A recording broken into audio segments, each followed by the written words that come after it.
ప్రభువునందు ప్రియమైన దైవజనమ వాక్యం ఆలకిందాము. ఈ భూలోకములో మనం బ్రతుకుతున్నామంటే ఎన్నెన్నో పనులు చేస్తున్నాం. కొంతమంది కష్టపడి పనిచేస్తున్నారు, దానికి లాభాన్ని పొందుతున్నారు. మోసాలు చేస్తున్నారు, అబద్ధాలు ఆడుతున్నారు, అక్రమాలు చేస్తున్నారు, దొంగ వ్యాపారాలు కూడా చేస్తున్నారు కదా. ప్రతిదానికి ప్రతిఫలాన్ని పొందుకుంటూనే ఉంటున్నారు.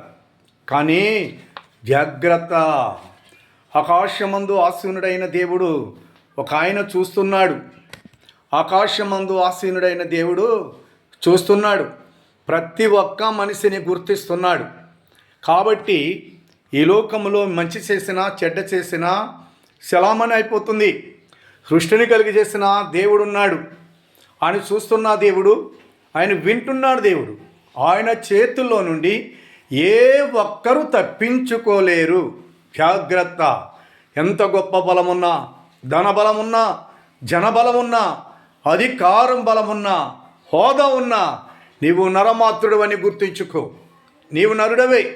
ఒక విషయాన్ని మనము చూద్దాము. ప్రకటన 22లో చూసినట్టయితే ఏమని కనబడుతుందంటే, 1 అన్యాయస్తుల గురించి, 2 పవిత్రుడైన వాని గురించి, 3 అపవిత్రుడైన వాని గురించి, 4 నీతిమంతుడైన వాని గురించి, 5 పరిశుద్ధుడైన వాని గురించి 5 రకాల ప్రత్యేకతలు కనబడుతున్నాయి. అన్యాయస్తుడిని ఇంకా అన్యాయం చేస్తూనే ఉండనిమ్ము అంటున్నాడు. తర్వాత పవిత్రుడైన వాడిని ఇంకను పవిత్రంగానే ఉండని అని చెప్తున్నాడు.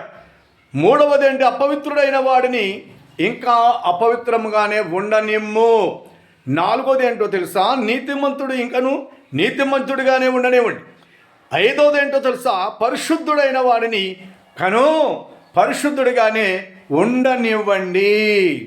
ఉండనిచ్చే అలా ఉంచండి, ఏమి చింతపడకండి.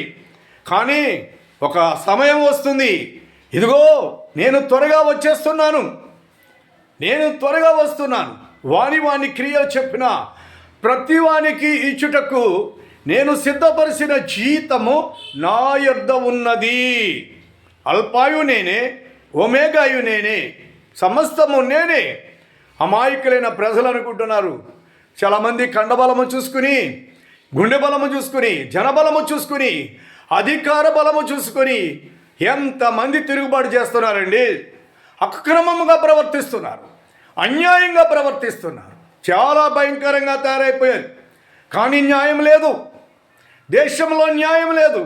మనుషులు క్రూరులుగా మారిపోయారు, దుర్మార్గులుగా మారిపోయారు. సాటి మనిషిని ప్రేమించడానికి బదులు ద్వేషిస్తూ, కక్ష పూనుతూ, మంచి కార్యాలు చేసే వారి మీద కక్ష పూనుతున్నారండి. దుర్మార్గముగా ప్రవర్తిస్తున్నారండి. మనుషులను భయపడుతున్నారు. వారికి ఉన్న అధికారాన్ని బట్టి, వారికి ఉన్న జనబలమును బట్టి మాట్లాడుతున్నారు.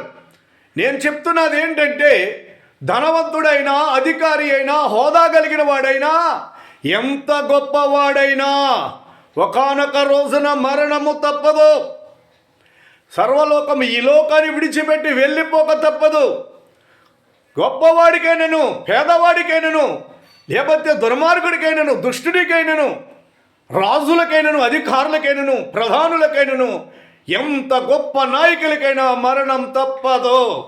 ఏదో ఒక రోజున ఈ మరణం మనుషులు వెంటాడుతూ ఉంటుంది, తరుముతూ ఉంటుంది. లోకాన్ని విడిచిపెట్టి వెళ్ళిపోవాలి కదా. అప్పుడు శిక్ష దండన ఉంది. జాగ్రత్త. దేవుడున్నాడు, ఆయన చూస్తున్నాడు. నీతిని నీతిగానే చూస్తున్నాడు, పరిశుద్ధతను పరిశుద్ధంగానే చూస్తాడు. దుర్మార్గతకు తగిన శిక్ష తొందరగా వేయబోతున్నాడు. ఆయన జీతం ఉందని చెప్తున్నాడు. నీతిమంతుడైన వాడిని నీతిమంతుడిగానే ఉండండి, దుర్మార్గుడిగానే ఉండనండి.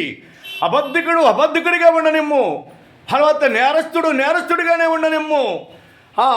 అనీతిపరుడు, దుర్మార్గుడు, అపవిత్రుడు, ఇక ఎన్ని రకాలుగా ఉండనివ్వండి. వచ్చేస్తుంది సమయం. ఎవ్వరిని విడిచిపెట్టనని ప్రభు చెప్తున్నాడు. ఎవ్వరూ తప్పించుకోలేరు దేవుని చేతిలో నుండి. సత్యము మిమ్మలను స్వతంత్రులుగా చేస్తుంది. సత్యమునకు వ్యతిరేకంగా, ప్రేమకు వ్యతిరేకంగా, నీతికి వ్యతిరేకంగా, వెలుగుకు వ్యతిరేకంగా మరి మీరు ప్రవర్తించి భయంకరంగా తిరుగుబాటు చేస్తూ ఉంటే, ఆకాశమందు దేవుడున్నాడు, సృష్టికర్త అయిన దేవుడు ఏ ఒక్కరిని విడిచిపెట్టడు. వాని క్రియలు చెప్పున ప్రతివానికి ఇచ్చుటకు జీతము నా యొద్ద ఉన్నది, నేను జీతం ఇస్తానంటున్నాడు. నేను చెప్పాను కదా, ఈ లోకములో మోసం చేసినా, మంచి చేసినా, మేలు చేసినా, కీడు చేసినా, దొంగ వ్యవహారాలు చేసినా, లేకపోతే దుర్మార్గముగా ప్రవర్తించిన నీకు తగిన లాభం దొరికేస్తుందని సంతోషించవద్దు. ఈ భూ సంబంధమైన లాభములు బట్టి సంతోషించుకో.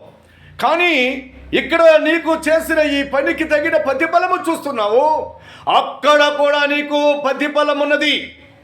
అక్కడ నువ్వు ఏమి ఎత్తుతున్నావో ఆ పంటే అక్కడ పండి ఉంటుంది. జాగ్రత్త.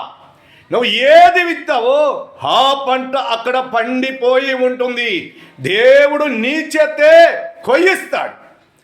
అబద్ధికుడిగా బ్రతుకుతున్నావా? మోసకరంగా బ్రతుకుతున్నావా? నరహంతకుడిగా బ్రతుకుతున్నావా? ఇతరులను బాధించి, హింసించి, చిత్రవద చేసి క్రూరమైనటువంటి భీకరమైన వ్యక్తిగా బ్రతుకుతున్నావా? దేవుడు విడిచిపెట్టడు. భూమి ఆకాశములు కలిగి చేసిన దేవుడు ఉన్నాడు. ఆయన ఎవరిని విడిచిపెట్టడు. దేవునికి భయపడండి. మనమందరము దేవునికి భయపడాలి. మతము మనిషిని రక్షించదు. మతమును అడ్డు పెట్టుకుని భీకరంగా ప్రవర్తించడం మా ఘోరం. మతము ఎవరిని రక్షించదు. మనుష్యుడు మార్పు చెందాలి. మతం గొప్పది కాదు. మనస్సు మార్చుకోవాలి. పరివర్తనము చెందాలి. అందరికీ సంతోషంగా ఉండాలి. అందరికీ మేలు చేయి. అందరికీ ప్రేమ పంచు. అందరినీ సమానంగా చూడు. దేశ అనేది పెరగనివ్వద్దు. అహంకారం నానివ్వద్దు. ఇదే కదా దేవుడు చెప్పేది. నీతిని కోల్పోవద్దు. నువ్వు యథార్థంగా బ్రతికితే యథార్థతను బట్టి నువ్వు మంచి పంట చూస్తావు. నువ్వు దుర్మార్గంగా ప్రవర్తించే నీ ప్రవర్తన అనేది విత్తనము, ఆ పంట నువ్వే కోస్తావు. దాని ప్రతిఫలము నీదే. జాగ్రత్త. మనం ఏ పాటి వాళ్ళమండి? ఇంతలో చూసి అంతలో మాయమైపోయే ఆవిరి లాంటి వాళ్ళం. ప్రభువైన యేసుక్రీస్తు సర్వలోక ప్రజల కొరకు ఆయన ప్రాణము పెట్టి రక్తమును కార్చి మనపై జాలి చూపి మనలను నూతన సృష్టిగా మార్చాడు. ఆయన రాజ్యములో మనకు అర్హులుగా చేశాడు. అది శాశ్వతమైన రాజ్యం. ఈ లోకం శాశ్వతం కాదు. ఈ లోకాన్ని ఆధారం చేసుకుని ఏ ప్రయత్నం చేసినా ఈ లోకం శాశ్వతం కాదు. శాశ్వతుడైన దేవుడు ఉన్నాడు. పరలోక రాజ్యమునది. ప్రతి మాని క్రియలు చెప్పిన దేవుడు తీర్పు తీర్చి జీతం ఇవ్వటానికి సిద్ధంగా ఉన్నాడు. మనుషుల చేతిలోంచి తప్పించుకోవచ్చు, అధికారుల చేతిలోంచి తప్పించుకోవచ్చు. దేవుని చేతుల నుండి ఎవ్వడూ తప్పించుకోలేడు. జాగ్రత్త, సమాధానం, సహోదర ప్రేమ కలిగి ఉందాం. ఆమేన్.